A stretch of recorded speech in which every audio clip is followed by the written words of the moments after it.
Le but de notre projet était de créer une serre intelligente et autonome.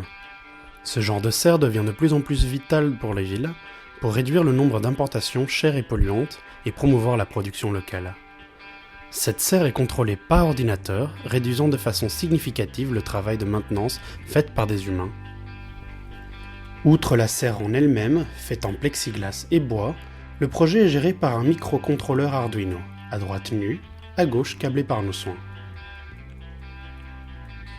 Dans la serre, on y trouve les plantes bien sûr, mais aussi les pompes qui arrosent les plantes si l'humidité du sol est trop basse.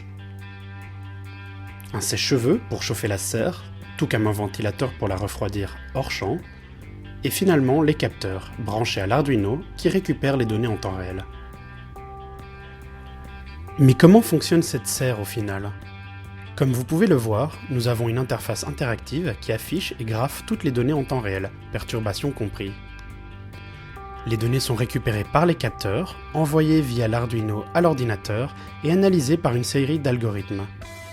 Pour chaque variable, c'est-à-dire la température, la luminosité et l'humidité du sol, une valeur optimale est donnée au programme. Par exemple, 20 degrés pour la température. Donc, à tout instant, le programme calcule l'erreur entre la valeur actuelle, reçue par les capteurs, et la valeur demandée. Si cette erreur devient trop grande, le programme active un des nombreux mécanismes à l'intérieur pour rétablir cette variable à une valeur plus correcte, jusqu'à arriver assez proche de la valeur optimale.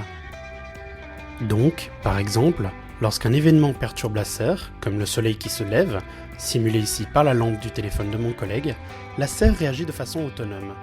Dans ce cas-ci, par exemple, voyant que la luminosité est trop forte, elle baisse l'intensité des LED l'illuminant. Inversement, quand il retire son téléphone, simulant le coucher du soleil, après un léger temps de recalibrage, la serre rallume ses LED. Lors du printemps des sciences, il était possible de voir la serre en fonctionnement, mais malheureusement, il est compliqué de montrer le contrôle de la température dans un environnement aussi stable.